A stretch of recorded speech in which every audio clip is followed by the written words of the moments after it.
Welcome back. Kerala battle liveathon ഇന്ന് തിരഞ്ഞെടുപ്പ് തീയതി പ്രഖ്യാപിക്കും. അല്പസമയത്തിനകം 5 സംസ്ഥാനങ്ങളുടെയും നിയമസഭാ തെരഞ്ഞെടുപ്പിന്റെ തീയതി തെരഞ്ഞെടുപ്പ് കമ്മീഷൻ വിജ്ഞാൻ ഭവനിൽ മാധ്യമങ്ങളോട് പറയും.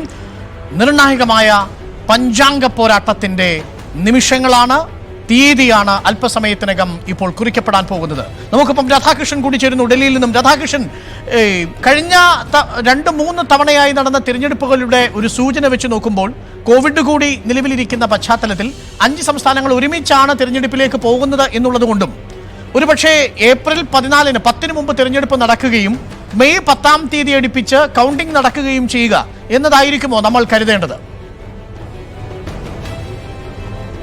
അരുൺ, ഇപ്പോഴത്തെ സാഹചര്യത്തിൽ അങ്ങനെ വേണം നമുക്ക് കരുതാൻ. കാരണം ഈ തെരഞ്ഞെടുപ്പ് പ്രഖ്യാപനം ഇന്ന് തന്നെ, ഇപ്പോൾ ഞാൻ ഈ നിൽക്കുന്നത് വിജ്ഞാൻ ഭവനിലാണ്. ഇവിടുത്തെ ഒരുക്കങ്ങൾ ഒരുപക്ഷെ അരുണിന് കാണാൻ സാധിച്ചേക്കും. അല്പസമയത്തിനകം തന്നെ ഈ തെരഞ്ഞെടുപ്പ് കമ്മീഷണർമാർ ഈ വേദിയിലേക്ക് വരും. അവർ വരുന്നതിന് വേണ്ടിയിട്ടുള്ള എല്ലാ തയ്യാറെടുപ്പുകളും കഴിഞ്ഞു.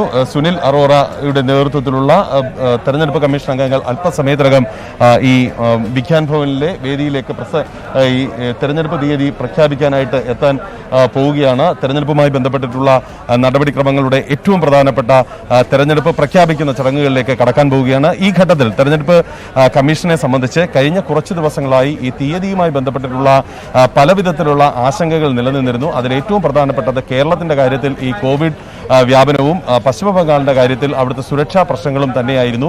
ഈ കോവിഡിന്റെ കാര്യം നിലവിൽ അവിടെ നിന്നുള്ള സംസ്ഥാനത്ത് നിന്നുള്ള രാഷ്ട്രീയ പാർട്ടികൾ ആവശ്യപ്പെട്ടത് ഒറ്റഘട്ടമായിട്ട് സംസ്ഥാനത്ത് തെരഞ്ഞെടുപ്പ് നടത്തണം എന്നതായിരുന്നു. പക്ഷേ ഇവിടെ കേന്ദ്ര ആരോഗ്യ മന്ത്രാലയത്തിനോട് ഇതുമായി ബന്ധപ്പെട്ട കാര്യത്തിൽ അഭിപ്രായം തേടിയപ്പോൾ ഒറ്റഘട്ടമായിട്ട് തെരഞ്ഞെടുപ്പ് നടത്തുന്നതിനോട് കേന്ദ്ര ആരോഗ്യ മന്ത്രാലയം യോജിച്ചില്ല എന്നാണ് നമുക്ക് അറിയാൻ സാധിച്ചിട്ടുള്ളത്. അതുകൂടാതെ കേന്ദ്ര ആഭ്യന്തര മന്ത്രാലയത്തിന്റെ ഉന്നത ഉദ്യോഗസ്ഥരും ഇതുമായി ബന്ധപ്പെട്ടിട്ടുള്ള രാധാകൃഷ്ണൻ, ഞാൻ മനസ്സിലാക്കുന്നു അല്പസമയത്തിനകം സുനിൽ അറോറയും ബാക്കിയുള്ള കമ്മീഷണർമാരും ഇപ്പോൾ ഈ വിജ്ഞാൻ ഭവനിലേക്ക് എത്തിക്കൊണ്ടിരിക്കുകയാണെന്ന്. അതിനു മുമ്പ് എനിക്ക് നിതിനിലേക്ക് കൂടി ഒന്ന് വളരെ വേഗം പോകണം. നിതിൻ, തമിഴ്നാട്, പുതുച്ചേരി ഈ തെരഞ്ഞെടുപ്പിൽ ഏറ്റവും നിർണായകമായ വെസ്റ്റ് ബംഗാൾ പോലെ തന്നെ പൾസേറ്റിംഗ് ആയിട്ടുള്ള ഒരു തിരഞ്ഞെടുപ്പാണ് ഈ 2 സ്ഥലങ്ങളിലും നടക്കാൻ പോകുന്നത്. അതിൽ തമിഴ്നാട്ടിൽ ശശികലയുടെ മാസ് എൻട്രി ഉണ്ടായി. ഇനി പക്ഷേ സ്റ്റാലിന്റെ വരവിനെ പിടിച്ചു നിർത്താൻ ഈ ശശികലയുടെ മാസ് എൻട്രി കാരണമാകുമോ? ഒടുവിൽ എല്ലാവരും കൂടി ഒരുമിച്ച് ADMK എടപ്പാടിയും പനീർശെൽവവും ശശികലയും ഒക്കെ അടക്കമുള്ളവർ ഒരുമിച്ച് നിന്നുകൊണ്ട് സ്റ്റാലിനെ എതിർക്കുന്ന കാഴ്ചയ്ക്കാണോ നമ്മൾ സാക്ഷ്യം വഹിക്കാൻ പോകുന്നത്? ഖുശ്ബുവിനെ ഒക്കെ രംഗത്തിറക്കിക്കൊണ്ട് ഏത് തരത്തിലായിരിക്കും BJP അടക്കമുള്ളവർ ഈ തെരഞ്ഞെടുപ്പിനെ ശക്തമായൊരു ത്രികോണ മത്സരമാക്കി മാറ്റാൻ സാധ്യതയുള്ളത്? നിതിൻ.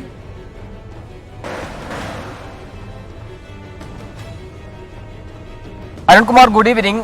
ഒരുപക്ഷെ കേരളം പോലെ തന്നെ ഏറ്റവും ശക്തമായ ഒരു രാഷ്ട്രീയ പോരാട്ടം നടക്കുന്നത് ദ്രാവിഡ മണ്ണിൽ കൂടിയാണ്. പ്രത്യേകിച്ചും BJPയുടെ ഒരു സാന്നിധ്യം ഇത്തവണത്തെ തെരഞ്ഞെടുപ്പിൽ ഏറ്റവും ശക്തമായ ഒരു സാന്നിധ്യമായി തന്നെ ഇപ്പോൾ തന്നെ ഉണ്ട്. ഏകദേശം 1 മാസത്തിനിടയിൽ 3 തവണയാണ് പ്രധാനമന്ത്രി നരേന്ദ്രമോദി ക്ഷേമ പദ്ധതികളൊക്കെ തന്നെ വിശദീകരിച്ചുകൊണ്ട് തമിഴ്നാട്ടിൽ ഉള്ളത്.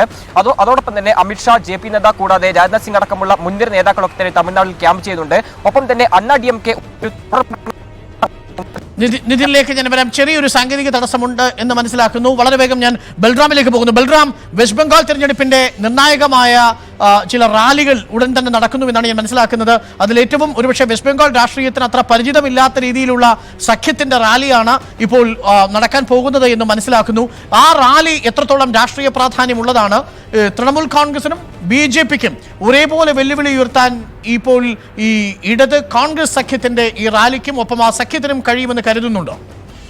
അരുൺ, കഴിഞ്ഞ ലോക്സഭാ തിരഞ്ഞെടുപ്പിൽ കോൺഗ്രസും അതോടൊപ്പം തന്നെ ഇടത് പാർട്ടികളും തമ്മിൽ ഒരു സഖ്യം രൂപീകരിക്കപ്പെട്ടിരുന്നില്ല. ചർച്ചകൾ ഇരു പാർട്ടികളിലും നടന്നെങ്കിലും അതൊരു ഔദ്യോഗിക തലം അതിന് വന്നിരുന്നില്ല. എന്നാൽ ഇത്തവണ പശ്ചിമ ബംഗാളിന്റെ ചരിത്രത്തിലാദ്യമായി 2 പാർട്ടികളുടെയും, കോൺഗ്രസിന്റെയും ഇടത് പാർട്ടികളുടെയും ഒരു സംയുക്ത റാലിയാണ് ഈ ഞായറാഴ്ച ബ്രിഗേഡ് ഗ്രൗണ്ടിൽ നടക്കാൻ പോകുന്നത്. ഇതിൽ എത്രത്തോളം വലിയ ശക്തി പ്രകടനമാകും എന്നത് ഏറെ നിർണായകമാകും. നിലവിൽ ചിത്രത്തിലുള്ളത് BJP തൃണമൂൽ പോരാട്ടമാണ്. എന്നാൽ BJPക്ക് കഴിഞ്ഞ ലോക്സഭാ തിരഞ്ഞെടുപ്പിൽ ഉൾപ്പെടെ ലഭിച്ച വോട്ടുകൾ തങ്ങളുടെ കേഡർ വോട്ടുകളാണ് എന്ന് CPMന്റെ ഉൾപ്പെടെയുള്ള ഇടതു പാർട്ടികൾ നേതാക്കൾ സമ്മതിക്കുന്നുണ്ട്.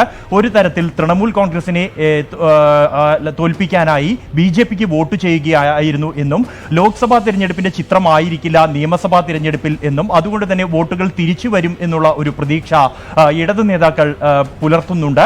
എന്നാൽ ഈ റാലി എത്രത്തോളം വലുതാകും എന്നത് നിർണായകമാകും. 2011 തിരഞ്ഞെടുപ്പിന് മുമ്പും CPM ഇത്തരത്തിലൊരു വലിയ റാലി നടത്തിയിരുന്നു. 10 ലക്ഷത്തിലേറെ പേരെ ആ റാലിയിൽ ബ്രിഗേഡ് ഗ്രൗണ്ടിൽ എത്തിക്കാൻ അധികാരത്തിലിരുന്ന CPM-ന് കഴിഞ്ഞിരുന്നു. എന്നാൽ തൊട്ടു പിന്നാലെ നടന്ന തിരഞ്ഞെടുപ്പിൽ ഈ CPM ഇടത് സർക്കാരും തകർന്നു വീഴുന്ന ഒരു കാഴ്ചയായിരുന്നു.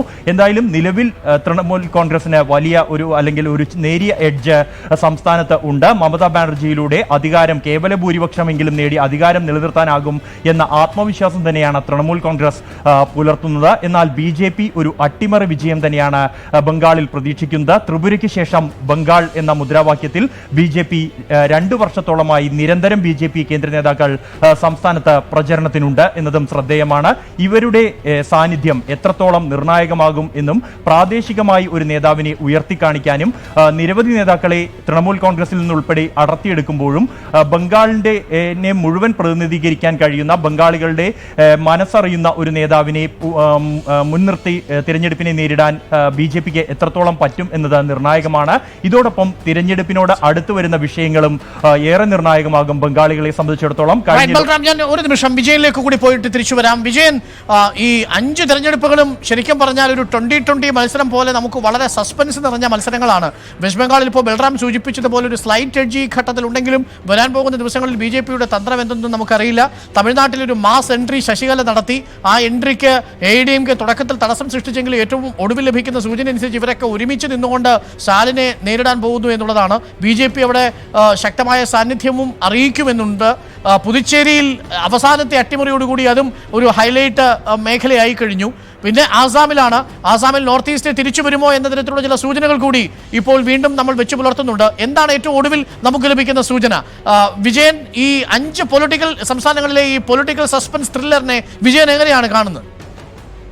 അരുൺ, ഈ 5 സംസ്ഥാനങ്ങളിലെയും തെരഞ്ഞെടുപ്പ് ഫലം ദേശീയ രാഷ്ട്രീയത്തിൽ അതിനിർണായകമാണ് എന്ന് നമ്മൾ പ്രത്യേകം പറയേണ്ടതില്ലല്ലോ. പ്രതിപക്ഷ പാർട്ടികൾക്ക് വലിയ സ്വാധീനമുള്ള സംസ്ഥാനങ്ങളിലൂടെയാണ് ഈ തെരഞ്ഞെടുപ്പ് കടന്നു പോകുന്നത് എന്നത് BJPയെ സംബന്ധിച്ച് ചെറുതല്ലാത്തൊരു വെല്ലുവിളി ഉയർത്തുന്നുണ്ട്. പ്രത്യേകിച്ച് തമിഴ്നാട്ടിന്റെ കാര്യം പരിശോധിച്ചാൽ അവിടെ DMK മുന്നണിയെ, പ്രതിപക്ഷ മുന്നണിയെ നയിക്കുമ്പോൾ അതിൽ കോൺഗ്രസ് ഉണ്ട്, ഇടത് പാർട്ടികളുണ്ട്. യഥാർത്ഥത്തിൽ BJPയെ ദേശീയ തലത്തിൽ എതിർക്കുന്ന പാർട്ടികളുടെ ഒരു കൺസോർഷ്യമായി തമിഴ്നാട്ടിലെ പ്രതിപക്ഷം ഇപ്പോൾ മാറിയിട്ടുണ്ട്. അവിടുത്തെ പോരാട്ടം AIDMKയിലെ ഭിന്നത ഒക്കെ മാറ്റിവെച്ച് എടപ്പാടി, EPS, OPS വിഭാഗങ്ങളെയും ശശികളെയും ഒരുമിപ്പിച്ച് ഒപ്പം നിർത്തി അവിടെ ഒരു വലിയ വിശാല മുന്നണി ഉണ്ടാക്കാനാണ് BJP ശ്രമിക്കുന്നത്. അതിൽ വിജയിക്കുമോ എന്ന് കണ്ടറിയണം.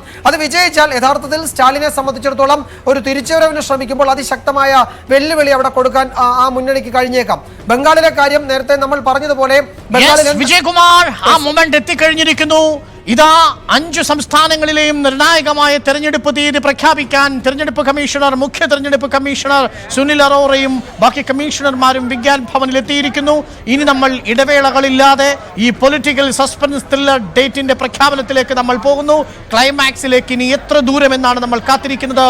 Over to election commission, over to Delhi bureau. Kindly settle down, please. And I hope all mobile phones have been put on silent. I'll request the camera people kindly not to block. Good afternoon and welcome to this press conference. The ECI team led by Chief Election Commissioner Shri Sunil Arora ji along with Election Commissioners Shri Sochil Chandra ji and Shri Rajiv Kumar ji are here to share the due details for this press conference with you. I would request CEC Shri Arora ji to make his opening remarks and floor would then be open for media interaction. Kindly, sir.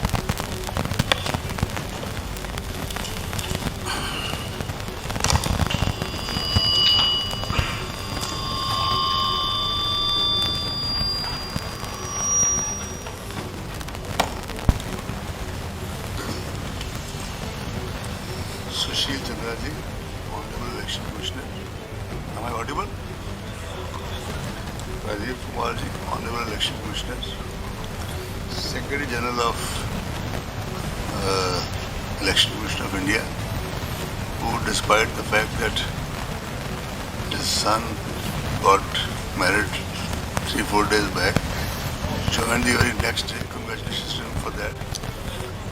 And rejoined the office the very next day and with his colleagues has been working on this issue.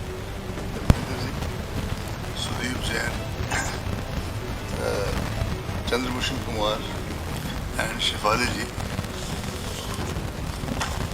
and all the friends from print, electronic, social, digital, whatever form of media, and Shefali ji,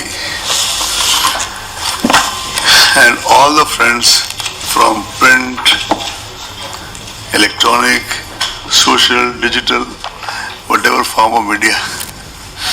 We are meeting again today after, I think, our Bihar press conference, and today it is for sharing the details of elections to state assembly elections to Assam, West Bengal, Tamil Nadu, Kerala, and Puducherry, Union Territory of Puducherry.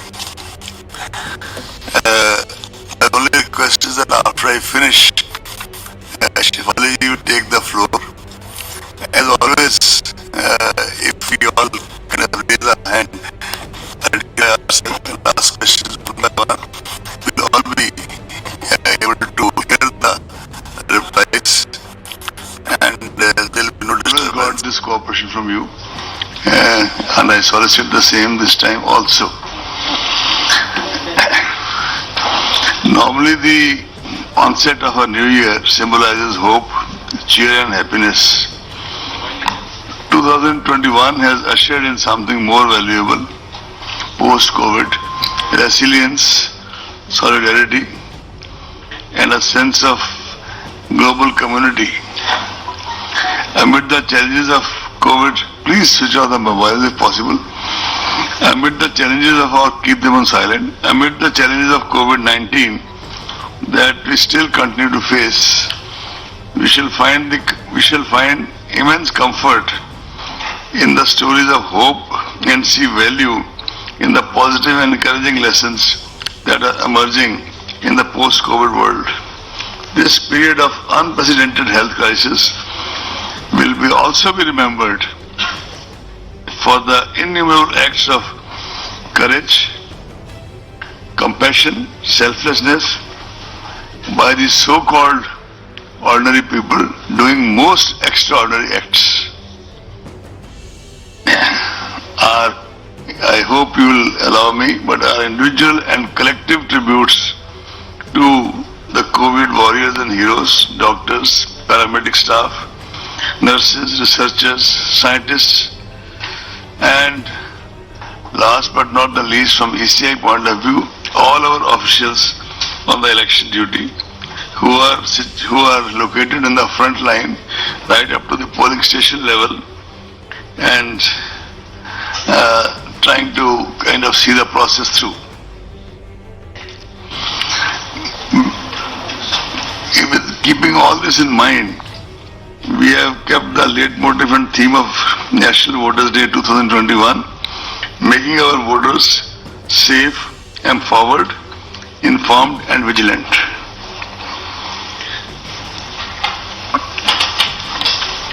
Last year, when the entire world was confronted with an unprecedented crisis in the form of COVID-19, a whole lot of election management bodies across the democracies were faced with a tough predicament of how to balance the democratic rights of citizens to choose their representatives while also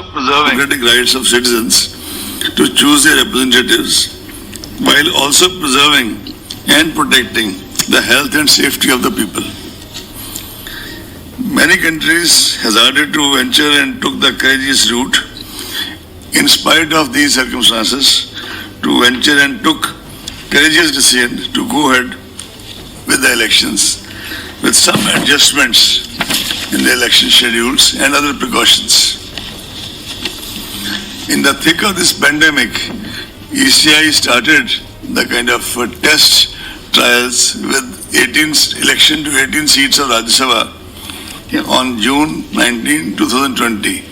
Admittedly, the electoral college is very limited, but that was a kind of way of starting the process. But after that, and some legislative council elections, came the challenge of Bihar. with 7.3 crore electorate of Bihar. It was indeed a watershed moment for ECI. It proved to be a kind of litmus test. We have been going under litmus tests before, but this was quite different. And I am glad to report to you that the electorate of Bihar reposed their confidence in the extensive sanitization and health safety measures put in place at polling stations. I would be failing in my duty if I don't tell you that many of our collectors, they suffered from COVID in Bihar, rejoined their duties and saw the process through. One divisional commissioner had this problem. She was still manning 2 divisions. One IG, unfortunately, he passed away due to COVID and other comorbidities. We requested his wife and his daughter to come here for National Voters Day Award, which was given on a virtual basis by Honorable President of India. I also have with me here Chandrabhushan Kumar, who was in charge of COVID, who is sitting on this side so you can see him. I would request the CEO of Bihar to just stand up and be counted. They are the people who really put in day in and day out to carry the entire process through. In fact, you will be glad to know, and you must be already aware, that voter turnout in assembly elections in Bihar 2020, 57.34%, exceeded both the previous assembly election of 2015 as well as Lok Sabha elections 2019.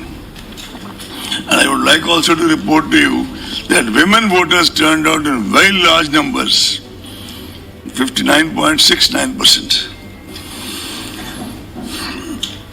Even while the ECI was grappling with the Bihar election, a core team of dedicated officers led by Shri Umesh Sinha was already working on these 5 elections for which we are in front of you today. Actually, they have a system of series of meetings with the officials of Home Ministry regarding the availability of forces, officials of Railway regarding the coaches which are required for transportation of the CPFs, Postal Department people and any other department whose services may be required for the smooth conduct of elections. And they start their preparation very quietly months before the actual process. It culminates in the form of a formal announcement. Even otherwise, as a part of the background, besides the background meetings, Shri Umesh Sinha, Secretary General, personally visited Tamil Nadu and Puducherry in January. Shri Dharmendra Sharma, Senior DEC, visited Assam in January and February. Shri Sudeep Jain, DEC, who besides being the DEC in charge of EVMs, is also in charge of West Bengal. He visited in January and December. Full Commission visited all the 5 poll-going states and UT of Puducherry in January and February. We started with Assam, then came to West Bengal. After an interval of about 5-6 days, we went to Tamil Nadu, Puducherry and Kerala. And our system is that we start with interactive interaction with the political parties and entities, because the firm belief of the Commission is that after a voter, it's the political parties and entities who actually form the bedrock of the entire electoral process. After that, we listen to the field officers. We also talk to the regulatory agencies of both Government of India as well as the state government. We culminate our meeting, official meetings with the meeting with the Chief Secretary, DGP, senior officers of that state, and finally we end the visit with a briefing to the media, as was done in all these 5 states. I must compliment the voters whose trust in India's democratic system, resolve to articulate their electoral choice, and firm determination to participate is inspiring. They brave several odds and difficulties, personal, domestic, professional, sometimes even barriers, to come out on the election day to mark their votes at the polling station. In fact, if you recall, a whole lot of you attended the NVD this time also, as you do every year. We have prepared an entire collage around the common man of R.K. Lakshman to kind of explain and convey the ECI's ethos of how we perceive the elections. The terms of Assam is up to 31st May 2021. Number of assembly seats is 126. Please tell me if you don't catch me, I'll speak again.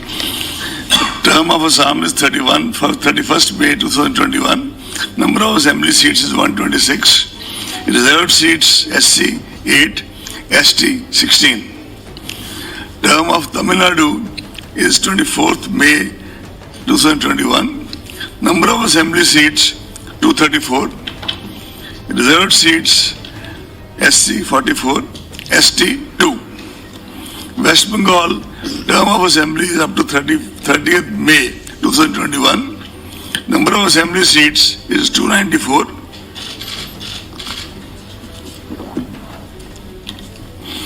SC seats are 68. ST seats are 16. Kerala, the term is up to 1st June. Number of assembly seats is 140. Reserved seats are 14 and for SC and 2 for ST. Puducherry, the term is up to 8 June. Number of assembly seats is 30. Reserved seats SC 5, ST nil. A total of 824 assembly constituencies shall be going for polls during these elections. 18.68 crore electors will cast vote at 2.7 lakh polling stations in these states and UT of Puducherry. More than 3 lakh service vote electors will be availing the facility of electronic transmitted postal ballot system, that is ETPBS. The special summary revision was held with respect to 1/1/21 as the qualifying date and the electoral roll published in January 2021 itself. Because we have reduced due to COVID, we used to have a polling station with maximum 1,500. Now we have made the qualifying thing to be 1,000. We have also ensured that all polling stations are on the ground floor. That is completely non-negotiable. So Assam, the polling stations in 2016 were 24,890. 2021, 33,530. Percentage increase in polling stations, 34.71. Tamil Nadu, we had 66,007 polling stations.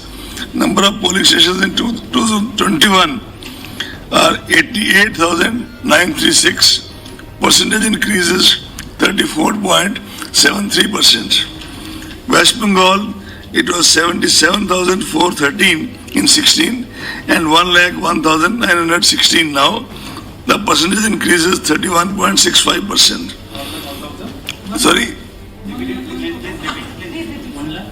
1,0916 and the percentage increase is 31.65%. Is it okay? Kerala, we had 21,498. Now we have 40,771. The percentage increase is 89.65 because the population is so dense. The density of population is so much. Puducherry is 930. Number of polling stations now is 1559. the increase is 67.63%. Why, my friends, I am trying to mention this is that this also means that much more polling personnel, that much more security personnel, because the norms for the polling personnel and the security personnel remain the same. And although we try that, our CEOs try that the auxiliary polling stations, as we call them, are near the original polling stations so that we can kind of optimize on the utilization of manpower. You are all aware that after taking the inputs from several stakeholders, Commission had issued a set of guidelines for COVID in the context of COVID on 22nd August 2020. The inputs were taken from political parties as well as from our CEOs of all the states and UTs. We also mentioned in that whereas these guidelines are generally as per the NDMA guidelines and issued by Ministry of Home, but at the same time, as is mentioned in the MHA guidelines also, the states can make local variations and local changes, keeping in view their own milieu. However, this is the paradigm. We keep coordinating with the Ministry of Health and keep a very close watch on the health situation in the poll-bound states. The rollout of vaccination program has further contributed to a more positive environment as compared to earlier, and probably is gradually boosting the confidence of people for coming elections. I am glad to report to you that on the recommendations of the Commission, Health Ministry has already declared all our poll officials as frontline workers for vaccination. And the Commission has taken a conscious decision that after all our frontline workers are vaccinated, then only in the headquarters it will start from the, let's say, from the MTS, the helpers, and the Commission will get vaccinated in the end and not in the beginning. Elections by definition involve large gatherings of people at various stages of electoral activity, whether it is nomination or campaigning.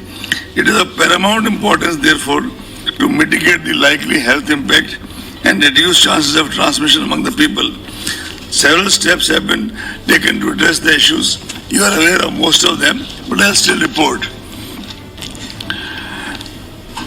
On 22nd October 29, as you are aware, on the recommendation of the Commission, the concept of absentee voters was introduced. Postal ballot facility had been extended as an option. I repeat, as an option to senior citizens aged 80 years and above, persons with benchmark disability flagged in the electoral roll, and electors occupied or employed in essential services. For example, metros, all these things which the local CEO identifies in close coordination with the DEC of that area, and those notification is accordingly made. Nodal health officers are also appointed at the state district levels to ensure all related arrangements and preventive measures during the entire electoral process. A separate SOP is there for the COVID-19 patients, suspects, quarantined for their voting. That has already been issued by the Commission. Polling time has been uniformly increased. It was done in Bihar also. Again, also it's being repeated by 1 hour. And the decision is taken by the local CEO in close consultation with the DEC concerned. Several processes and procedures have been made available online in order to minimize person-to-person contact. and prevent congregation of large number of people. But that doesn't mean that those people cannot exercise cannot adopt offline procedure for those things. The number of persons accompanying a candidate for submission of nomination has been restricted to 2, and the number of vehicles is also restricted to 2.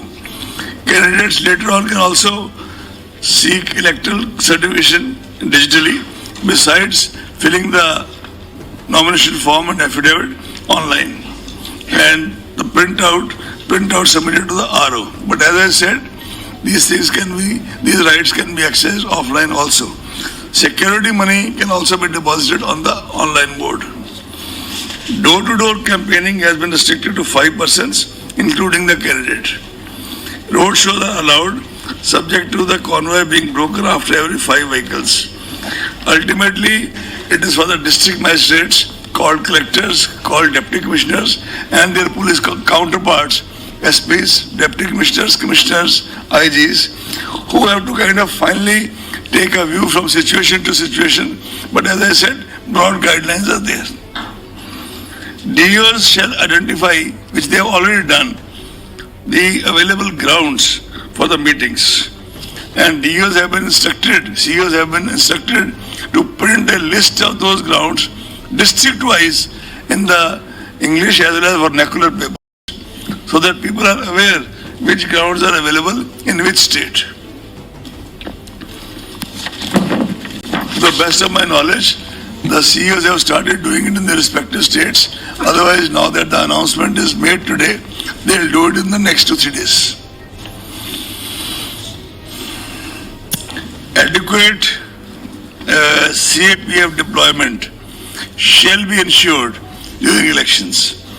All critical vulnerable polling stations have already been identified, and adequate numbers of CAPF will be deployed in such critical booths. Advanced teams are already deployed in these states and UTs. One day a news item came that some advanced teams have been sent only to West Bengal. Then we released a press release that they were in fact sent on the very day to all the 5 states. So it was not that the teams were sent only to West Bengal. So I don't know where it came from. Any case, you are aware that to ensure optimum use of CAPF, because wherever we go, we are told that the state administration, and this is uniformly said by the local representatives, that the state police, they do their own bit and they do not let the CPF go to the critical stations, etc. So we issued a circular dated 8th February 2021, which is already in the knowledge of all of you practically, but I'll Shifali request her that it should also be separately loaded on the website so that everybody can see it.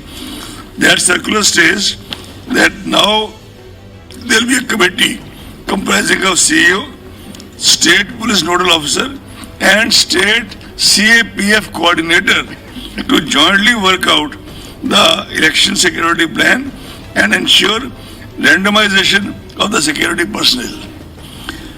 Force deployment plans of states and UTs shall be vetted by special general and police observers. For district deployment plans, both general and police observers will approve it. This will help in optimal and far more impartial use of CPFs in area domination, especially in the vulnerable areas and communities.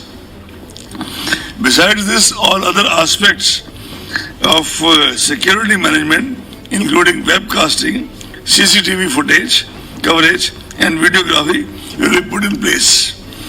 On 25th February 2021, Commission has directed by issuing a notification that arrangements for webcasting shall be done in all the critical polling stations and all polling stations in vulnerable areas, at least in the 50% such cases, including auxiliary polling stations, whichever is higher.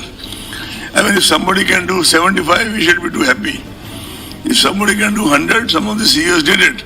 But 50% is the benchmark. It cannot be below 50%.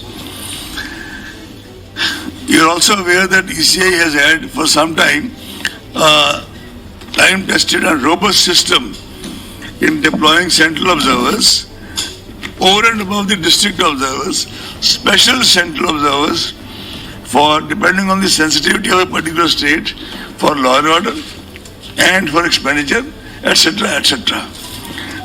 In fact, in Bihar elections and in earlier elections also in Maharashtra, in Gujarat, all these places we had deployed such observers, and some of them did exceptionally well. In fact, one or two of them, most of them are retired members of CBDT or CBIC. Also, some of them have been in investigation in their own postings for a very long time. And such observers, this time I would like to take out the name of observers. Assam, General Observer, Shri S. Srinivasan, Odisha, belongs to Odisha, Cadre Odisha, retired IAS from 80 batch. West Bengal, Shri Ajay Naik, 84 batch, retired. He used to be our CEO in Bihar and one of the best CEOs the commission ever had. Not that we have dearth of them, but he was one of the best of the best. Kerala, we are still finding out a person. We just have 2-3 options, but you have to take their consent. In a day or so, that will also be done. Tamil Nadu, Alok Vardhanji, Bihar 86, retired. Puducherry, Manjeet Singh, 88, Rajasthan. IPS observers, Shri Ashok Kumarji, IPS UT, 89 batch for Assam. Shri Vivek Dubey, 81 for Bihar. You would recall that Shri Dubey was observer in West Bengal in the last parliament elections also. Shri M.K. Das, IPS 77 batch, retired. He was earlier observer in Manipur, in Tripura, and under very different circumstances, and he acquitted himself exceptionally well. Shri Deepak Mishra ji, IPS retired, EGMO cadre in Kerala. Shri Dharmendra Kumar ji, IPS retired. He was Special Commissioner in Delhi also, EGMO cadre. He is in Tamil Nadu.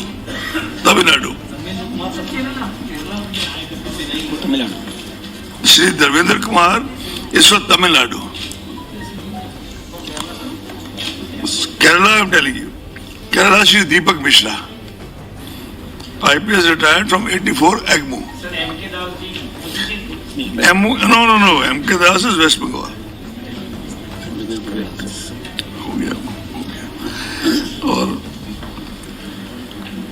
Are you clear about IPS observers?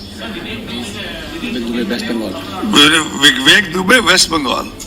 In fact, for West Bengal, we are having 2 special police observers.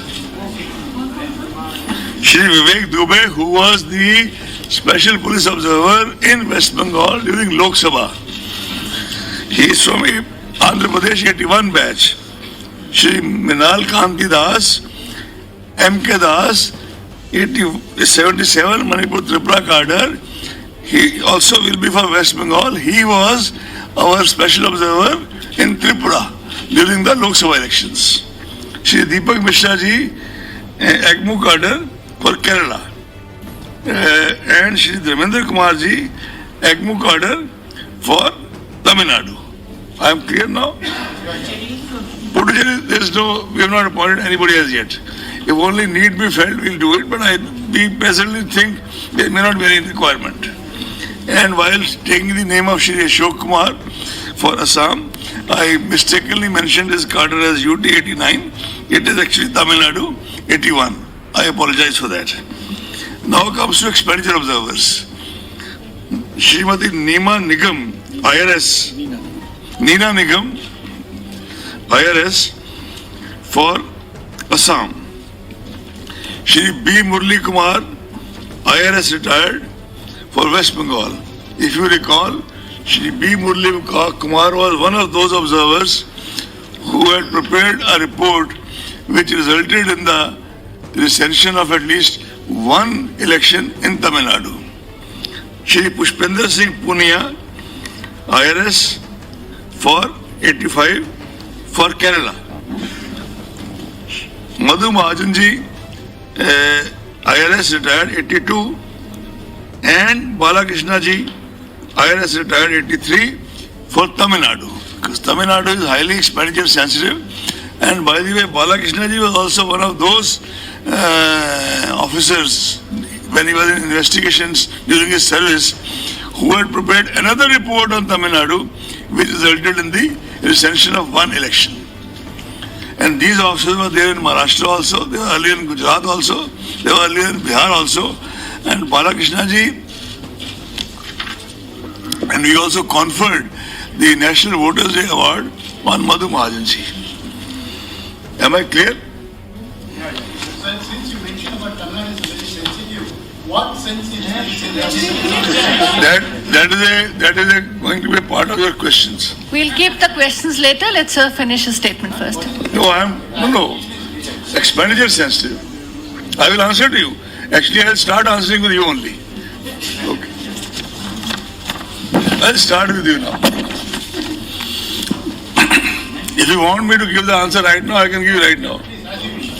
There has been no other state in that sense where two elections had to be rescinded. Vellore and R.K. Nagar. R.K. Nagar twice. Am I clear?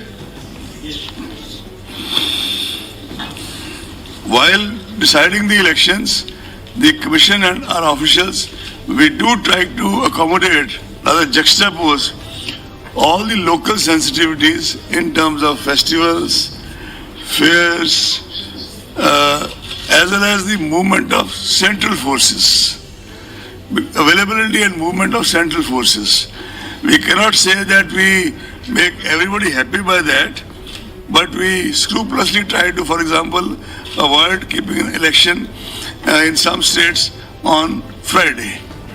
That is and similarly we have taken care of Bihu, Holi, Vishu, Easter, Good Friday, Ramadan, all these things they have been kind of trying to take care. Not only that, I would like to inform you that even when the exams for Central Board of Secondary Educations were being fixed, Umesh Sinha ji had a series of meetings, informal meetings or formal meetings between him and the CBSE authorities, and we try to kind of see what their sensitivities are and they try to accommodate what our sensitivities are. And the outcome has been that there has been quite a kind of harmonious interaction in that regard.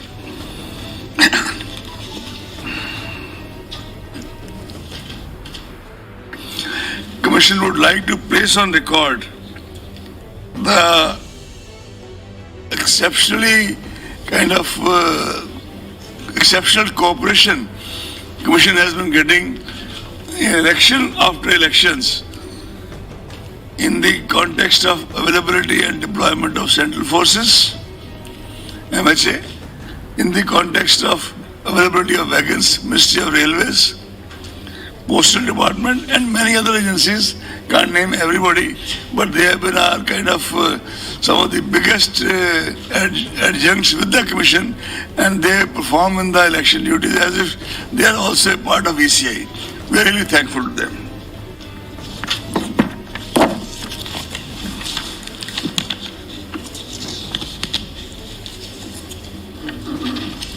Commission has further strengthened 1950 our unified toll-free voter helpline to cater to all the queries of voters, including verification of name and polling booth in the electoral roll using its SMS facilities.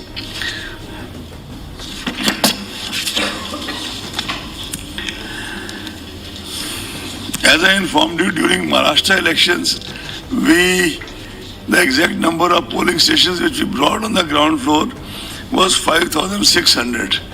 And we have made clear to our CEOs that this is something non-negotiable in view of the aged people and people with persons with disability. And I must say that CEOs have also risen to the occasion in Maharashtra, in Bihar and all the states. I'm sure they've already done this. assistance of volunteers, priority voting, electricity, ramps, wheelchair, and proper transport facility shall be made available to the PWD voters. Commission has been very insistent that the assured minimum facilities at each polling station, including drinking water, toilets, power supply, waiting area for ramps, etc., is made available, including in the auxiliary polling stations. Additionally, polling stations shall now be equipped with sanitizers, masks, soap, water, and other necessary equipment to handle any health emergencies. Volunteers will be deployed to assist PWD voters, senior citizens, and COVID-affected voters. All necessary administrative and security safeguards have been put in place, including randomization, FLC movement, and storage protocols, as well as multi-layer security cover.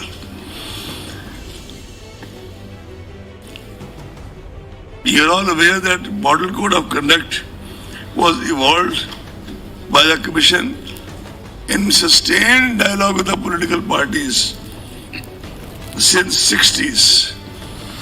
This is probably the only document which is a tribute as much to the political parties as to the then CECs or ECs. That is a consensus document. The MCC shall come into force with the announcement of these elections. Commission has made adequate arrangements to ensure the effective implementation of MCC guidelines. Only in the case of elections, by-elections to the state assemblies, a separate notification shall be issued by Mr. Sinha, and MCC shall come into force at that time. Candidates with criminal antecedents are required to publish information in this regard in newspapers and TV channels on 3 occasions during the campaign period. It is also mandatory for political parties to publish in national and vernacular papers regarding individuals with pending criminal cases selected as candidates, along with reasons for such selection, as also why other individuals without criminal antecedents could not be selected as candidates.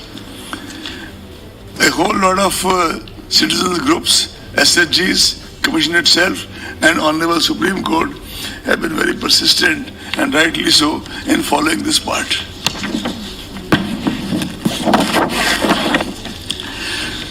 The expenditure limit for Puducherry would be 22 lakhs per constituency, and rest of the 4 states would be 30.8 lakhs. You would recall that in the run-up to the Bihar election, the expenditure limit was increased by 10%. You would also recall that over and above this expenditure limit as an immediate measure during the COVID period, it has also been decided by the Commission to utilize the services of Mr.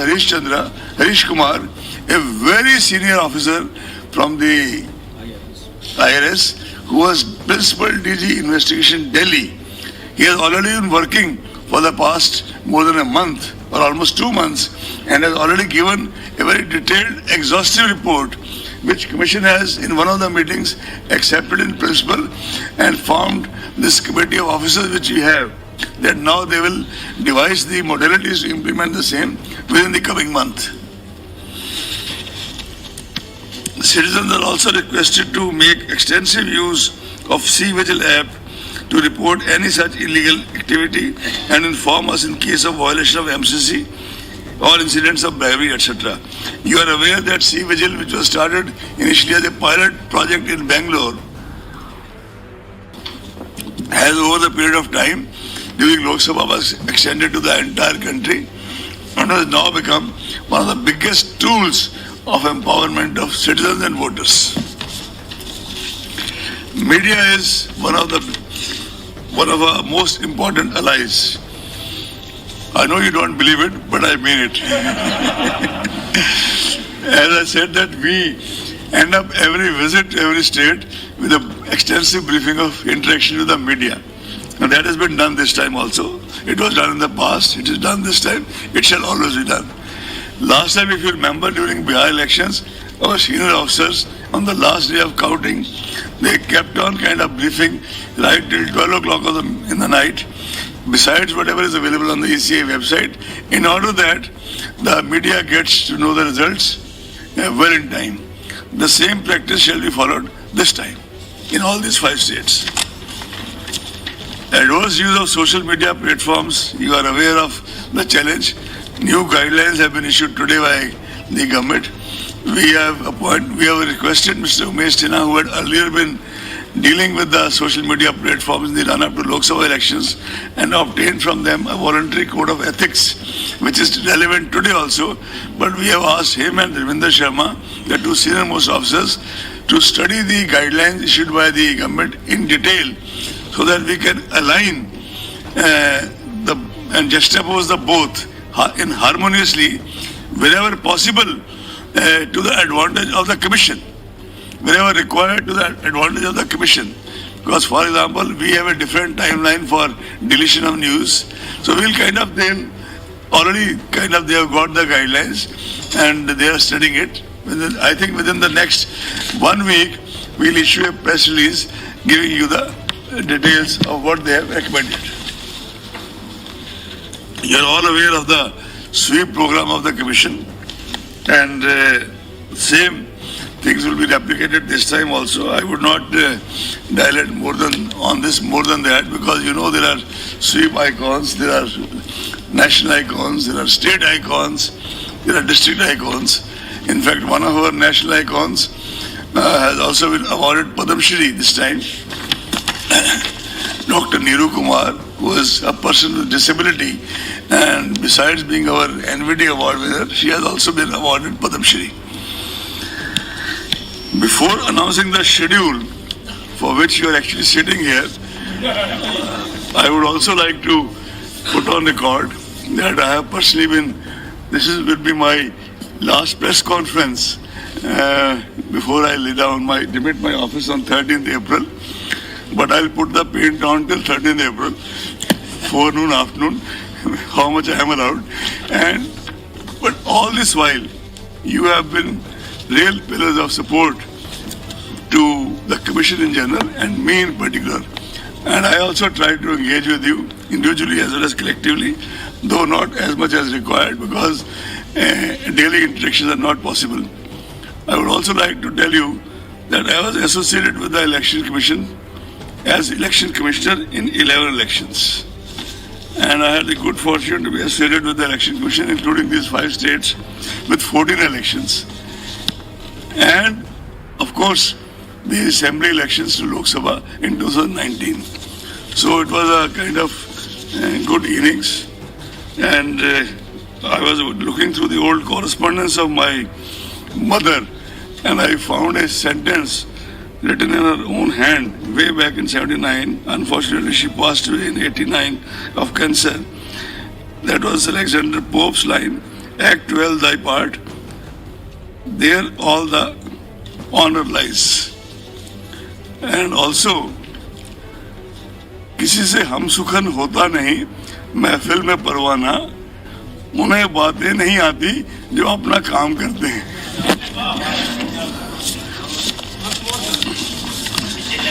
किसी से हम सुखन होता नहीं, महफिल में परवाना, उन्हें बातें नहीं आती जो अपना काम करते हैं. That's the reason for less press conferences. Having said all this, I think Umeshji, I requested Umeshji last night at 12:30 in the night. Of course, he was in the office. I was also reading my papers. That this time, while I read out the dates to you, the same should be available on the large screen, so that you face less problem in decoding the dates. Even if you face less problem, I'll repeat what you think has not been understood. Sudeep, are you ready?